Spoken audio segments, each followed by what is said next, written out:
Live from New Delhi, you're watching DD India Live, India's voice to the world. I'm Abhishek Mahajan, coming up in the next 30 minutes. Indigo fiasco still continues. India's air service regulator, DGCA, issues show-cause notice to CEO, says failed in duty, given 24 hours to respond. In a tragic incident, 25 people, including tourists, dead in midnight blaze at Goa club. Magisterial probe ordered. President Murmu and Prime Minister Modi express grief. Ukraine President Zelenskyy signals progress in talks with US on peace plan, says had substantive phone call with Trump's special envoy Witkoff. Deadly attack on kindergarten reported in Sudan, 50 people including 33 children killed. Earlier, UN had warned against atrocities in Kordofan. And in hockey, Junior World Cup, India to play against 7-time champions and title holders Germany in the semi-final clash in Chennai.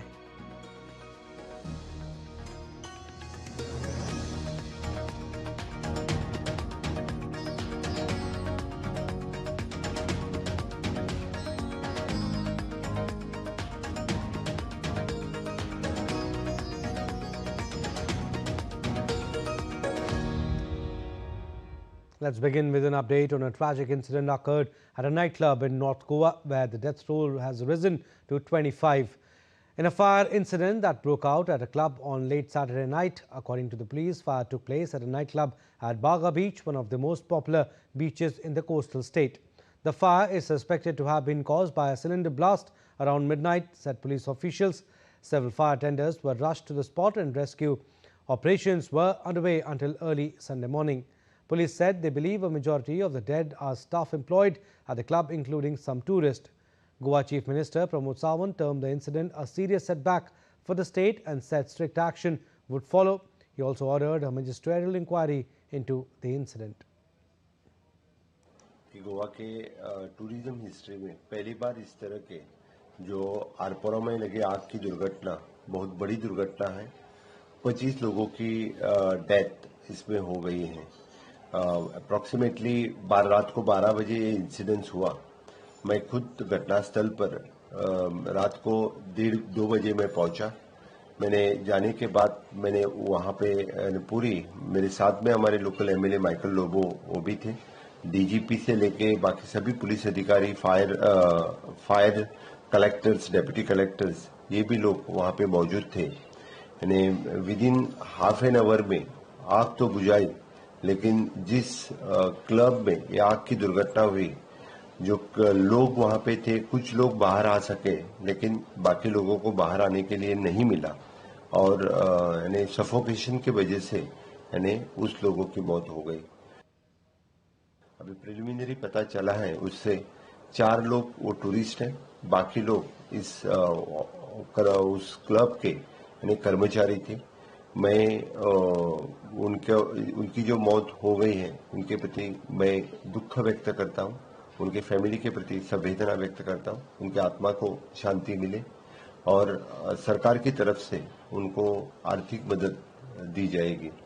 6 लोग जो अस्पताल में हैं उनके लिए अच्छी से अच्छी ट्रीटमेंट गोवा मेडिकल कॉलेज में दी जा रही है। मैंने खुद होके गोवा मेडिकल कॉलेज के डीन उनसे बात की है और उनको अच्छी तरह से ट्रीटमेंट मिलेगी।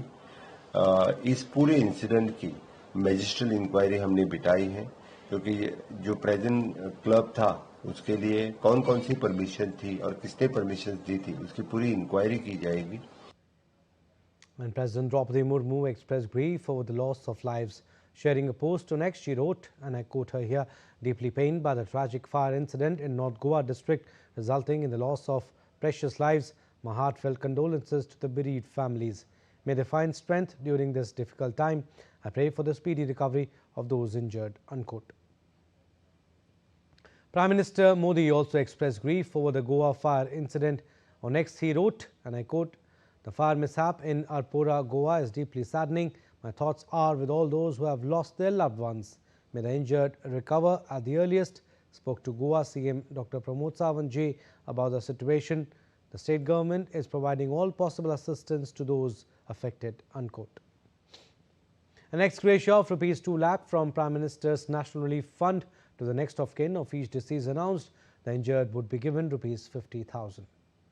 Moving on, Defence Minister Rajnath Singh visiting Leh Ladakh today to inaugurate several infrastructure and connectivity projects. Sharing the information on X, he wrote that the Border Roads Organisation has constructed 125 strategically significant infrastructure projects, including Shiok Tunnel across 7 states and 2 union territories. The visit comes amid continued focus on strengthening border infrastructure and enhancing operational readiness in sensitive frontier areas. External Affairs Minister Dr. S. Jaishankar participated in the opening session of India-Japan Forum in New Delhi. Addressing the forum, Dr. Jaishankar discussed the evolving world order and the imperative of deeper India-Japan cooperation. India and the US have unequivocally condemned terrorism in all its forms at the 21st meeting of a joint working group on counter-terrorism and the 7th Designations Dialogue in New Delhi. Officials from both the sides reviewed major threats from recruitment and tech misuse to terror financing. They strongly condemned the April 22nd Pahalgam attack in J&K and the recent terror incident near Delhi's Red Fort.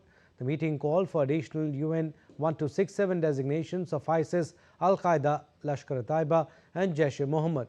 They sought global asset freezes, travel bans and arm embargoes on these groups.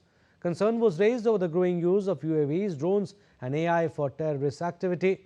The discussions reaffirmed the strength of India-US counter-terrorism partnership. The United States has unveiled its National Security Strategy 2025, highlighting the Indo-Pacific as a central arena for global security and geopolitics. The document positions India as a rising security provider, urges closer tie to boost its role and emphasizes stronger Quad cooperation.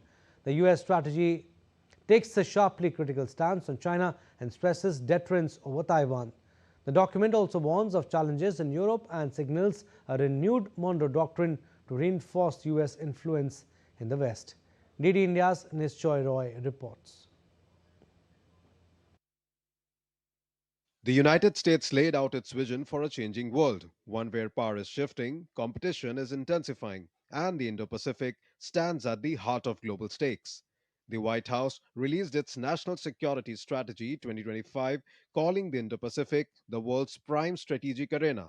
The document positions India as a rising security provider, stressing that US must continue to improve commercial and other relations with New Delhi to encourage India's contribution to Indo-Pacific. The document designates India as a critical partner, especially in countering what it calls predatory economic practices in the region. It stresses stronger Quad cooperation with India, Australia, and Japan. The strategy underscores joint efforts with India, Europe, and Asian partners to bolster US positions in the Western Hemisphere and Africa's emerging critical minerals ecosystem. The US strategy takes a sharply critical tone on China, arguing that President Trump single handedly reversed decades of mistaken US assumptions. It stresses the need to deter conflict over Taiwan and reaffirms America's commitment to maintain military overmatch to prevent any attempt to alter the status quo by force.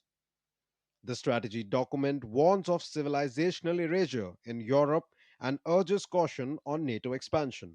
It also says the US will reassert the Monroe Doctrine to restore its influence in Western Hemisphere.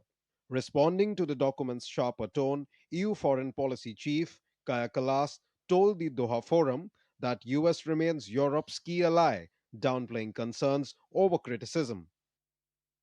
US is still our biggest ally, and there I read it as well that we are still the biggest ally, and it's in the interest of United States as well that Europe lasts, and that we are really still the ally and working together for these things. I think we haven't always seen eye to eye on different topics, but I think the overall principle is still there. We are the biggest allies and we should stick together.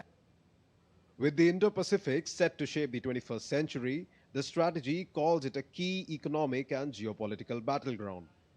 Nishchoy Roy's report for DD India. Now, latest updates on Indigo crisis. India's aviation regulator, the Directorate General of Civil Aviation, on Saturday issued a show-cause notice to Indigo CEO Peter Elbers amid ongoing flight cancellations and delays across the country. The regulator has given him just 24 hours to respond, warning that failure to do so will invite stricter punitive action. This is the strongest move yet by authorities as Indigo's disruptions stretch into the fifth straight day, leaving thousands of passengers stranded and distressed at major airports across the country. The DGCA hold the airline accountable for poor planning, for revised duty and rest norms for cockpit crew, violation of aircraft rules and multiple civil aviation requirements, and failure to provide mandatory assistance to affected passengers. Holding the CEO directly accountable, the regulator has warned that an unsatisfactory reply could lead to penalties, including financial sanctions and possible operational restrictions. And on Saturday, the government has stepped in to rein in soaring airfares amid the massive disruption in Indigo operations. For the first time since COVID, airfare caps have been reimposed. Indigo, in a statement, said that it cancelled over 800 flights on Saturday, much lower than Friday's number of more than 1,000. DD India's Prasar Bharati with this detailed report.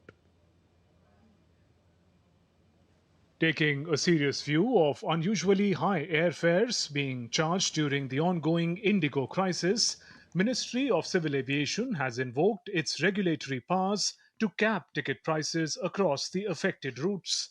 The move aims to prevent opportunistic pricing and protect passengers from financial exploitation. The fare caps will remain in force till Indigo restores operations to pre-crisis levels, now expected by December 15th. To help the airline stabilize, the government has temporarily kept new pilot duty norms on hold. The ministry has also issued strict directions to Indigo to clear all pending passenger refunds without delay. Refunds for all cancelled and disrupted flights must be fully processed by 8 p.m. on Sunday, December 7th.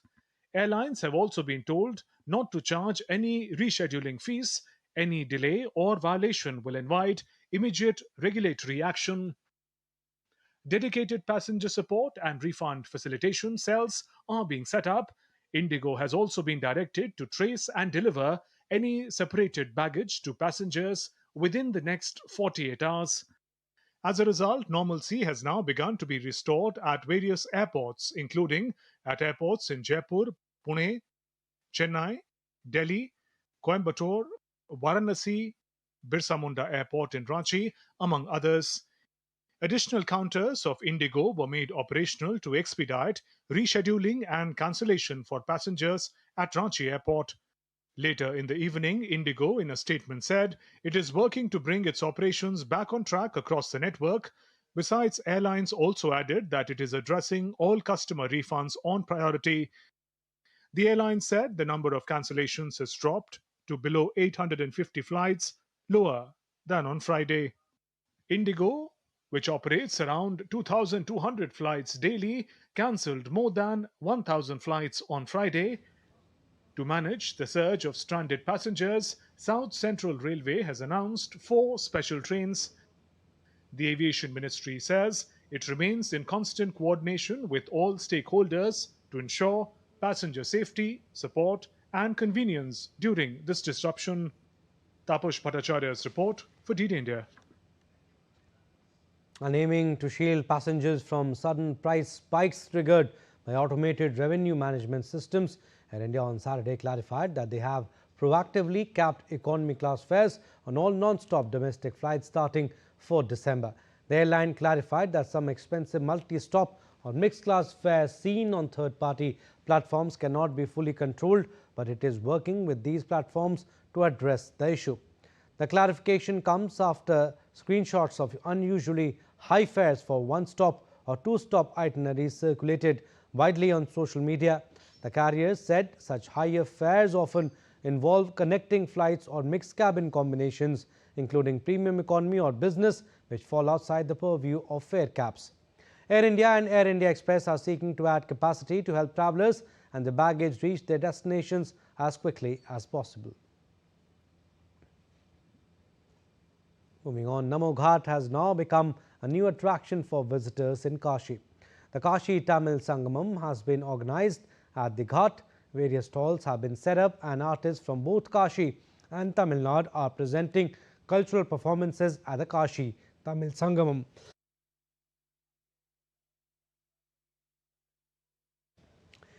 Members of the group of writers who have come from Tamil Nadu said that this event represents India's rich heritage and its vision to make India developed by 2047 and unity in diversity.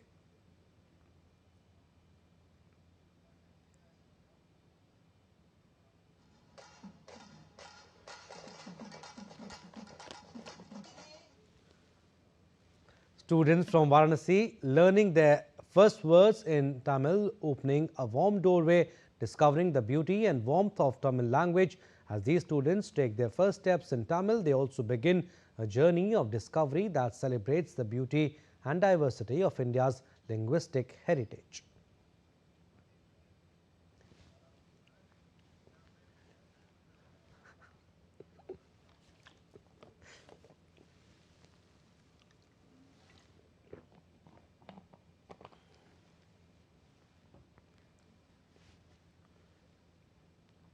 Observed annually on December 7, the Indian Armed Forces Flag Day honors the services and sacrifices of nation's brave Army, Navy and Air Force personnel.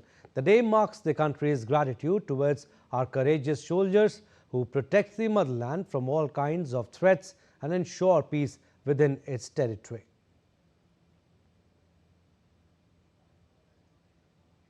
On Armed Forces Flag Day, Defence Minister Rajnath Singh salutes the valour and sacrifices of our armed forces. On X, he wrote that their courage safeguards our nation and their selfless service reminds us of a debt we can never repay. He also urged everyone to contribute generously to the Armed Forces Flag Day Fund. On Armed Forces Flag Day, Prime Minister Modi on X shared his pictures expressing deepest gratitude to the brave men and women who protect our nation with unwavering courage. The discipline, resolve and spirit shield our people and strengthen our nation. Their commitment stands as a powerful example of duty, discipline and devotion to our nation. Vice President C.P. Radhakrishnan attended the Silver Jubilee celebrations of Brahma Kumari's Om Shanti Retreat Centre in Gurugram on Sunday. Speaking at the event, the Vice President highlighted the role of Brahma Kumaris in bringing peace and spiritual awakening to millions of people globally. The Brahma Kumaris have played a commendable role in continuing this great tradition. You have brought peace, purity and spiritual awakening to the searching souls and the minds of millions of people in Bharat and abroad. I appreciate the tireless service of the Brahma Kumaris. We are slipping into a very short break. On the other side, more stories. Keep watching DD India Live.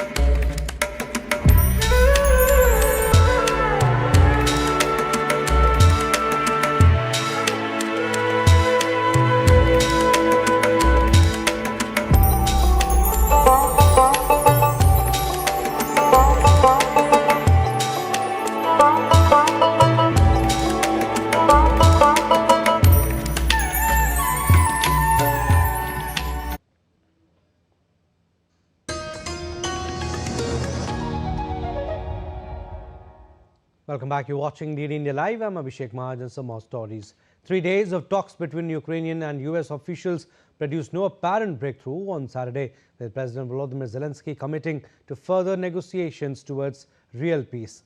Zelenskyy said he joined his negotiators for a very substantive and constructive call with US envoys Steve Witkoff and Jared Kushner as part of the third day of meetings in Florida.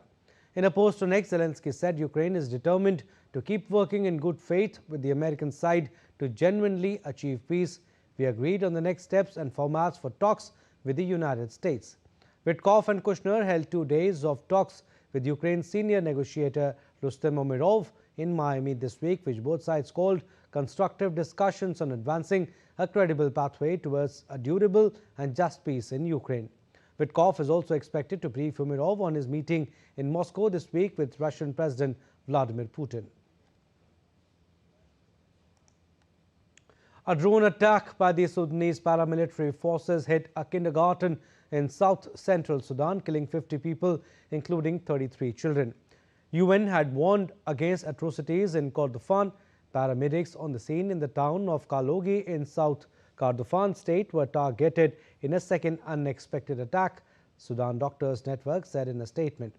The authorities condemned the attack, blaming the paramilitary group, the Rapid Support Forces or RSF, for the strikes, calling them a flagrant violation of international humanitarian law, including the protection of civilians, especially children, and vital civilian infrastructure. The death toll is expected to be higher, but communication blackouts in the area have made it difficult to report casualties. UNICEF urges all parties to stop these attacks immediately and allow safe, unhindered access for humanitarian assistance to reach those in desperate need. U.S. Secretary of War Pete Hegseth said he would have made the same call in ordering a controversial follow-up strike on suspected drug boat in the Caribbean that killed survivors. Hegseth, who made the comments while speaking to a defense industry forum, reiterated his claim that he was not present for the duration of the military operation. The strike on 2nd of September by the U.S. military struck a vessel in the Caribbean, killing 11 suspected drug traffickers. The initial strike left survivors who were killed in a subsequent strike, prompting critics to ask whether the operation violated laws and whether U.S. Defense Secretary Pete Hegseth was responsible for it.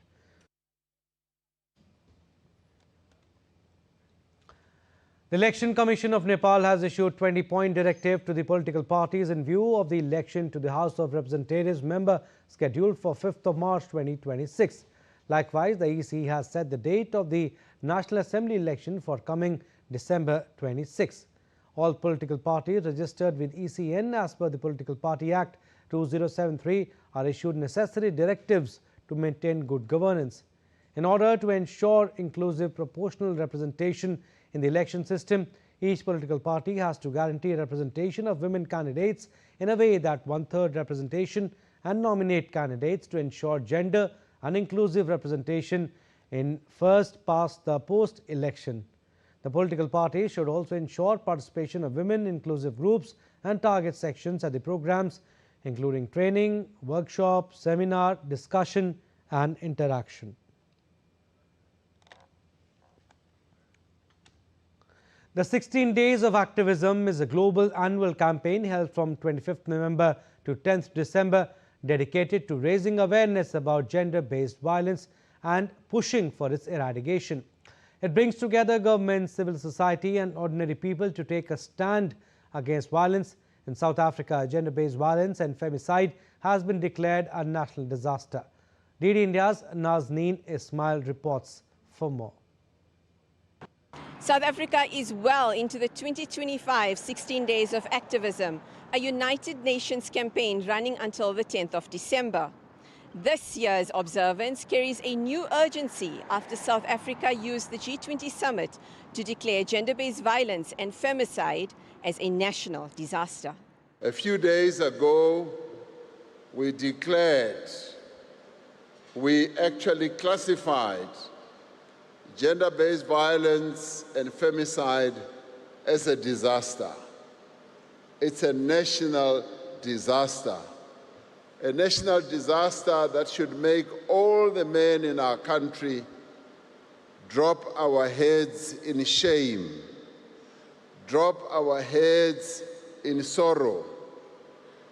But I'm glad to be here because I see men who have chosen to come here to raise their heads in commitment, to raise their heads in determination to bring an end to gender-based violence, and I applaud you for that.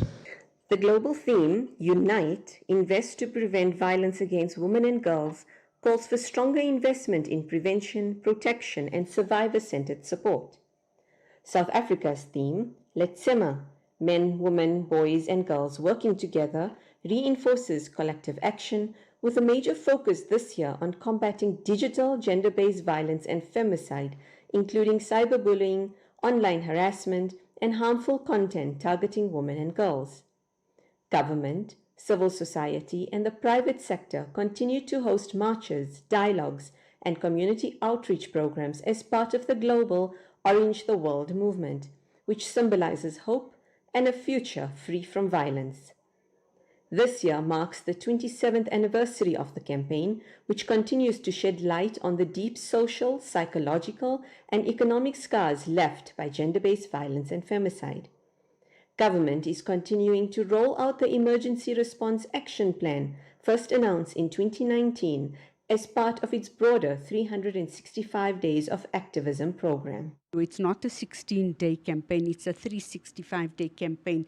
And, Teddy Bear Foundation and many other civil society organizations with government departments go out into the disadvantaged communities, the hotspot areas, making people understand what gender-based violence and femicide means, making them aware of their rights, their responsibilities, the reporting structures, the referral pathways, the resources that exist out there where they can get some kind of support and protection. As South Africa confronts gender-based violence and femicide as a national disaster, the message remains clear. We can only stop it if we stand together. For DD India, South Africa, I'm Nazneen. Let's speak up, show up, and build a nation where every woman and every child lives without fear. Hockey now eyeing to reclaim the crown after 9 years. The Indian men's hockey team will have to raise its game by leaps and bounds if it hopes to get past seven-time champions and title holder Germany in the semi-finals of the FIA Junior World Cup in Chennai on Sunday. Two-time champions India last won the title way back in 2016 in Lucknow.